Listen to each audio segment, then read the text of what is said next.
Hello everyone, welcome to iExamB. Students, as you all know कि IBPS PO and IBPS clerk के जो results हैं वो out हो चुके हैं और बहुत सारे लोगों का जो बैंकर बनने का सपना है वो पूरा हो चुका है। स्टूडेंट्स, ऐसे ही एक सपना कैंडिडेट का पूरा हुआ है जिनका नाम आशीष कुमार यादव हैं और आज वो हमारे साथ मौजूद हैं आपको गाइड करने के लिए ताकि आप उनकी बातें सुने और अगले साल एग्जाम को निकाल पाए। तो मैं स्वागत करना चाहूंगा आशीष कुमार यादव आपका आई एग्जाम बी चैनल पर। और मैं बहुत बहुत धन्यवाद भी देना चाहूंगा कि आपने टाइम निकाला ताकि आप आने वाले स्टूडेंट्स को गाइड कर पाएं और जो उनका सपना है बैंकर बनने का वो पूरा कर सकें। तो आशीष, अपने बारे में कुछ बताएं कि आप क्या करते हैं, किस तरीके से आपने जर्नी को स्टार्ट किया और किस तरीके से इस मुकाम को हासिल किया। Sir thank you for providing this platform. मैंने सर 2020 में अपना ग्रेजुएशन कंप्लीट किया था फ्रॉम सिविल इंजीनियरिंग। उसके बाद सर मैं डिसाइड नहीं कर पा रहा था कि मैं किस तरफ जाऊं, इंजीनियरिंग बैकग्राउंड की तरफ या फिर नॉन इंजीनियरिंग बैकग्राउंड की तरफ। फाइनली मैंने एसएससी सीजीएल के लिए डिसाइड किया था। लेकिन फर्दर कुछ समय के बाद मैंने ये डिसाइड किया कि मैं बैंक की प्रिपरेशन करूंगा। और उसके बाद मैंने अप्रॉक्सीमेटली प्रीवियस जुलाई मैंने जुलाई 2021 से बैंक की तैयारी स्टार्ट कर दी थी। उसके बाद से मैंने लगभग सारे एग्जाम्स दिए और जिसमें कि काफ़ी मैं फेल भी हुआ मैं। एंड लास्ट जो फर्स्ट एग्ज़ाम मेरा निकला था वो एसबीआई पीओ का प्रीलिम्स निकला था। उसका भी मेंस अपीयर हुआ था मैं, और फाइनली मैं जिसमें सिलेक्ट हुआ वो आईबीपीएस पीओ क्लर्क जो लास्ट। तो आपने जैसे बताया कि आपने लास्ट जुलाई में तैयारी स्टार्ट करी थी यस। और अब आते आते यानी एक साल के अंदर आपका सिलेक्शन भी हो गया है, राइट? तो आशीष, क्या स्ट्रैटेजी रही थी कि एक साल के कम समय में आपने दोनों जॉब्स हासिल कर ली? सर अगर स्ट्रेटेजी की बात करें तो सब्जेक्ट वाइज तो सारी चीज़ों की अलग-अलग प्लानिंग थी और एग्जीक्यूशंस थे। बट अगर ओवरऑल बात करें तो जो मेन रोल प्ले करता है वो सक्सेस में मॉक टेस्ट ने प्ले किया है, जो कि शुरुआत भी मेरी उसी से हुई थी और मैं लास्ट तक मॉक टेस्ट पे ही डिपेंड रहा और उसी ने मेरी पूरी हेल्प की यहाँ तक। राइट। तो हम मॉक टेस्ट के इम्पोर्टेंस को तो समझते हैं कि मॉक टेस्ट आपकी गलतियों को लाइक आगे लाता है ताकि स्टूडेंट समझ पाए कि उनका वीक एरिया कौन सा है, स्ट्रॉन्ग एरिया कौन सा है। और मैं भी समझता हूँ मॉक टेस्ट देने से ज्यादा उसको एनालाइज करना ज्यादा इम्पोर्टेंट है। तो आप किस Yes. तरीके से अपने मॉक टेस्ट को एनालाइज करते थे आशीष? सर मॉक टेस्ट देने के बाद फर्स्टली जो मैं करता था वो ये कि जो मेरे क्वेश्चन सही होते थे उनको मैं पहले देखता था कि क्या मैंने जो किया था वो एग्जैक्टली सही वही था जो मैं सोच रहा था और एग्जैक्टली वही प्रोसीजर था। देन सेकंड मैं जंप कर जाता था जो क्वेश्चंस मैंने अटेम्प्ट किए थे और रॉन्ग हो गए हैं, उनको मैं एनालाइज करता था एंड एट द लास्ट मैं उन क्वेश्चंस पे जाता था जो मैंने अटेम्प्ट नहीं किए हैं। और उनको एनालाइज करने में ज़्यादा टाइम लगता है as compare to previous both, क्योंकि उन पे आपको कई अनटच्ड टॉपिक्स मिलते हैं जिनको आपको कवर करना होता है गोइंग थ्रू बुक और वीडियोज़। तो लास्टली मैं वो एनालाइज करता था। At the last of day मैं सारे टॉपिक्स कवर करके डाउट फ्री होके फिर डे का एंड करता था। राइट। तो कितना समय लग जाता था? मान लो मॉक टेस्ट देने में हमें 1 घंटा लग गया, प्रीलिम्स की ये अगर हम बात करें तो एनालाइज करने में कितना समय लग जाता है? सर जब शुरू में शुरू करते हैं तो मिनिमम मिनिमम 2 आवर्स लग जाते हैं जब आपको कुछ नहीं पता होता है और बहुत कम नंबर्स आते हैं मॉक टेस्ट में। बट आप राइट। धीरे-धीरे जब मीन्स कट ऑफ पार करने लगते हो और हायर स्कोर की तरफ बढ़ते हो तो आपको मीन्स बहुत कम क्वेश्चंस बचते हैं जो अनटच्ड रहते हैं और बहुत कम ही क्वेश्चंस गलत होते हैं आपके। तो विद इन एन आवर आप एनालिसिस कंप्लीट कर सकते हो। राइट। तो जैसे आपने बताया कि आपने मॉक टेस्ट के साथ आपने अभी बोला ना कि सेक्शन वाइज स्ट्रेटजी का भी एक इम्पोर्टेंट रोल था, राइट? ये तो वो भी मैं समझना चाहूंगा कि सेक्शन वाइज स्ट्रेटजी किस तरीके से थी, क्योंकि क्वांट रीजनिंग इंग्लिश कुछ एक ऐसे सब्जेक्ट्स हैं जो हर एक एग्जाम में पूछे जाते हैं। राइट। आप आईबीपीएस के एग्जाम्स लगा लो, एसबीआई के एग्जाम लगा लो, या फिर अदर इंश्योरेंस एग्जाम्स लगा लो, तो ये क्वांट रीजनिंग इंग्लिश को कैसे प्रिपेयर करें, तो छोटी सी अगर आप गाइडेंस देना चाहें तो बताएं। Sir at the initial stage जब आप सिलेबस समझना शुरू करते हो धीरे धीरे कि कौन सी चीजें पूछी जाती हैं, तो उसमें मैंने जो शॉर्ट क्विजेज आती हैं 5 मिनट टू 15 मिनट के बीच की सब्जेक्ट वाइज या चैप्टर टेस्ट हो गए, मैं उनको अटेम्प्ट करने की कोशिश करता था और उसके सारे कंसेप्ट को और सभी तरह के क्वेश्चंस के पैटर्न को समझने की कोशिश करता था। फाइनली जब वो कवर अप होने लगे और उसमें सारे क्वेश्चंस निकलने लगते थे, तो उसके बाद मैं फिर सेक्शन वाइज जो टेस्ट होते हैं, सेक्शनल टेस्ट, उस पे जंप किया मैंने और उसमें जो स्पीड गेन करने की कोशिश होती है आपकी एक बार सिलेबस कवर अप करने के बाद, तो वो उससे गो थ्रू हुआ। एट द फाइनल मैंने complete mock test, full mock test देना शुरू किया। तो ये ओवरऑल तीनों से चारों जो सेक्शन होते हैं उसमें मैंने ये स्ट्रेटेजी फॉलो की थी। तो चैप्टर टेस्ट से आप सेक्शन टेस्ट पे गए, और सेक्शन टेस्ट से आप फाइनली मॉक टेस्ट पे गए, चाहे वो क्वांट की बात हो, रीजनिंग की बात हो, या इंग्लिश की बात हो। स्पीड मैं बिल्डअप करना है अगर आपको, तो ये स्टेप्स जो हैं वो प्रोसीजरल फॉलो करने पड़ेंगे, तो राइट। उससे स्पीड हेल्प बिल्डअप करने में काफी हेल्प मिलती है। तो एक फियर रहता है आशीष, क्योंकि अगर हम क्वांट और रीजनिंग की बात करें तो डीआई और पजल कुछ ऐसी चीजें हैं जिसका फियर लाइक स्टूडेंट्स में बहुत ज्यादा रहता है, क्योंकि पजल्स कभी सॉल्व होती नहीं है कभी किन्हीं लोगों से, क्योंकि प्रैक्टिस हम इतनी करते नहीं है, टू बी वेरी फ्रैंक। तो पजल्स Yes. और डीआई की अगर प्रैक्टिस करनी हो एक स्टूडेंट को, तो कितनी करनी चाहिए एक दिन में?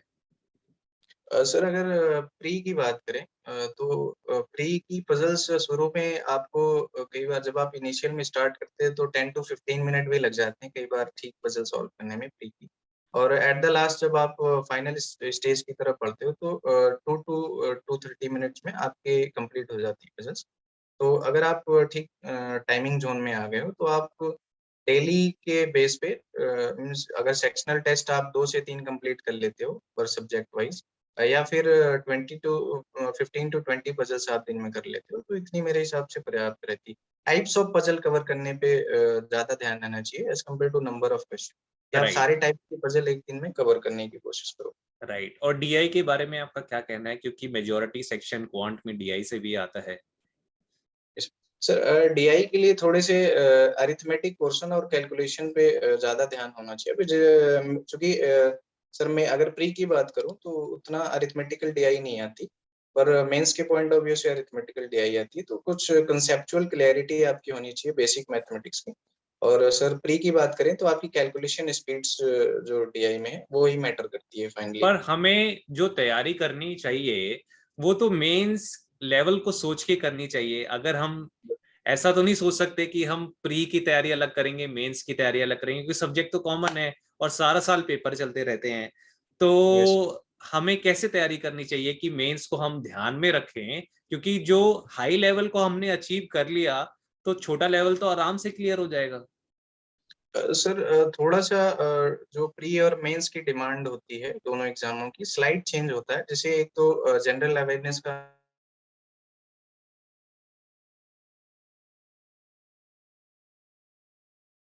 में स्पीड की डिमांड होती है प्री एग्ज़ाम की, उसको कवर अप करने के लिए आपको प्री एग्ज़ाम के मॉक टेस्ट के हमेशा टच में रहना पड़ता है।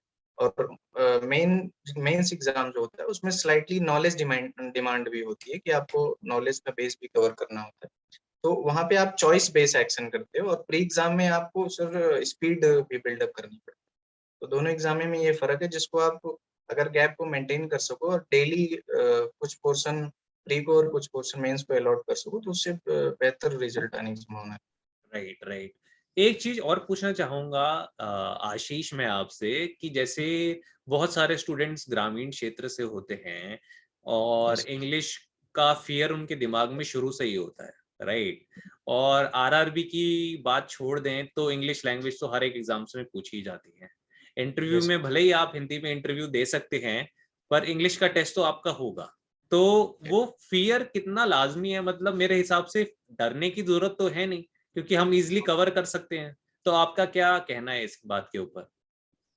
सर जब मैंने बैंकिंग की प्रिपरेशन शुरू की थी, तो एज़ अ जो मेरा बेस था वो सिर्फ़ क्लास 10th का था, जब मैंने लास्ट टाइम ग्रामर रूल्स और इन चीज़ों को पढ़ा। उसके बाद से सिर्फ मेरी वो सिलेबस की किताबें थी जो इंग्लिश में थी, मैं पढ़ता था। तो बेस की अगर बात करें तो स्लाइटली वही मेरा बेस था, और उसके बाद जो मैंने सिलेबस कवर करने की शुरुआत की थी वो सिर्फ न्यूज़पेपर रीडिंग से शुरू की थी। जहाँ से सर काफ़ी वर्ड जो वोकैब है उसकी क्लीयरेंस आनी शुरू हुई मुझे, और एक पैसेज की जो अंडरस्टैंडिंग बिल्डअप करनी होती है पढ़ने के दौरान, वो बिल्ड होना शुरू हुआ, क्योंकि सर जो न्यूज़ होती है कहीं न कहीं आप उसके टच में रहते हो, either from YouTube, social media और कुछ। तो आपको रीडिंग के दौरान वो अंडरस्टैंडिंग बिल्डअप करना सीख जाते हो आप 2 सेंटेंसेस के बीच। अगर एक सेंटेंस में कुछ वर्ड्स हैं जो आपको नहीं आते हैं, फिर भी आप उस सेंटेंस का मतलब निकाल लेते हो लिंक करके चीज़ों को। तो वो जो बिल्डअप कर लेते हो आप जब, तो इंग्लिश आपको थोड़ी-सी आसान लगने लगती है। वो टोटली न्यू प्रोसेस है, वो आपकी प्रीवियस नॉलेज पे डिपेंड नहीं करता है। कि आपको कितनी चीज़ें आती हैं, कितनी नहीं। वो अगर आप एक फ्रेश स्टार्ट करते हो, तो भी आप महीने से 2 महीने की रेगुलर रीडिंग में अचीव कर लेते हो। और मेरे हिसाब से ये 90% रोल प्ले करता है, बैंकिंग एग्ज़ाम में आपको स्कोर करने के लिए। राइट। एक यस। चीज और आशीष, जैसे जनरल अवेयरनेस भी बहुत सारे एग्जाम्स में पूछी जाती है और सारा साल एग्जाम्स चलते रहते हैं, तो जनरल अवेयरनेस आपने किस तरीके से प्रिपेयर करे थे और स्टूडेंट्स को किस तरीके से प्रिपेयर करने चाहिए, तो उसके बारे में कुछ बताएं। सर जैसे कि प्रीवियस एग्ज़ाम में, इस पीओ के एग्ज़ाम में जनरल अवेयरनेस बहुत ज़्यादा रैंडम आई थी, जिसमें बच्चों को बहुत समस्या आई थी और कट ऑफ भी लो गई थी। तो मैं अगर बात करूँ अपनी, तो 6 महीने की जनरल अवेयरनेस कवर करने की बात कहते हैं सब लोग। तो मैंने अपनी जनरल अवेयरनेस की प्रिपरेशन प्री एग्ज़ाम खत्म होने के बाद शुरू की थी। उसके मैं डेली बेसिस पे नहीं कर पाता था।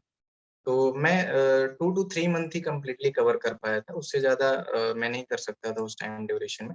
लेकिन जो 2 टू 3 मंथ किया था मैंने, वो अच्छे से किया था, जिससे कि मैं भूला नहीं था उनको, और वो स्कोर करने में काफ़ी हेल्प किया, क्योंकि लेटेस्ट करंट अफेयर्स का पोर्शन जो होता है वो काफ़ी ज़्यादा होता है, और जो पूरा 4th, 5th या 6th मंथ होते हैं उनका पोर्शन बहुत कम होता है। तो अच्छी स्कोरिंग के लिए आप 3 टू 4 मंथ पे भी डिपेंड हो सकते हो। और सोर्सेज़ की बात करें तो सर फेयर क्लाउड्स और ऑली बोर्ड से मैंने जनरल अवेयर्स की कवर की थी क्वेश्चन। अच्छा आशीष, आप अपने इंटरव्यू के बारे में कुछ बताएं कि आपका इंटरव्यू एक्सपीरियंस कैसा था और आपने किस तरीके से इंटरव्यू की तैयारी करी थी। सर इंटरव्यू प्रिपरेशन ये मेरे लिए भी फर्स्ट टाइम था। सर थोड़ा फ़ियर था मेंस एग्ज़ाम आने के क्लियर होने के बाद कैसे करेंगे। बट सर उसके बाद मैंने फ्रेंड्स के साथ और इन चीज़ों के साथ जो मेरे सीनियर थे उनकी गाइडेंस लेनी शुरू की, और जो मिरर प्रैक्टिस होती है, मिरर प्रैक्टिस की कुछ टाइम दोस्तों के साथ की। उसके बाद फर्दर सर मैंने एग्ज़ाम भी पे एक कोर्स लॉन्च हुआ था, जिसमें कि वो इंटरव्यू से रिलेटेड प्रिपरेशन करा रहे थे। तो मैंने उसको परचेज़ किया था, और उसमें जो सर थे उन्होंने काफ़ी हेल्प करी थी। वहाँ से सर कॉन्फिडेंस बिल्डअप हुआ था। फर्दर जब मैं सर इंटरव्यू में गया था, तो वो 5 पैनल इंटरव्यू लखनऊ में था मेरा, और सर वो एक जो मेरा फर्स्ट एक्सपीरियंस था, काफ़ी स्मूथ गोइंग था, जिसमें उन्होंने काफ़ी कंफर्टेबल फ़ील कराया था मुझे।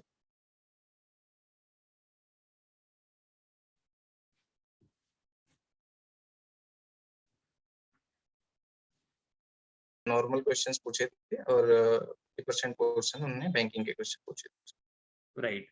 तो किस तरह के क्वेश्चंस आते हैं, जैसे इंटरव्यू की अगर हम बात करें तो एचआर रिलेटेड यस, कुछ क्वेश्चंस होते हैं, कुछ पर्सनालिटी पे भी डिपेंड करता है कि आप कितना कॉन्फिडेंस लेके इंटरव्यू में जा रहे हैं, राइट।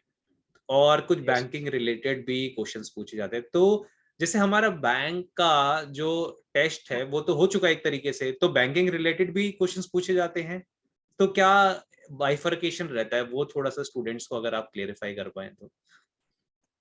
सर चूँकि जो इंटरव्यू प्रोसेस होता है वो टोटली रैंडम होता है। आप प्रेडिक्ट नहीं कर सकते कि आपको किस सेक्टर से क्वेश्चन पूछे जाते हैं। मेरे साथ मैक्सिमम कैंडिडेट ऐसे थे जिनसे बैंकिंग के कोई सवाल नहीं पूछे गए थे। तो इट्स टोटली रैंडम, बट अगर आपको कॉन्फिडेंट बिल्डअप करना है, अपना कॉन्फिडेंस में आपको रहना है, तो आप जो बेसिक इकोनॉमी है, उसको आप जनरली कवर करके जा सकते हो। अगर वो कवर्ड रहती तो एक अलग कॉन्फिडेंस रहता है आपके अंदर।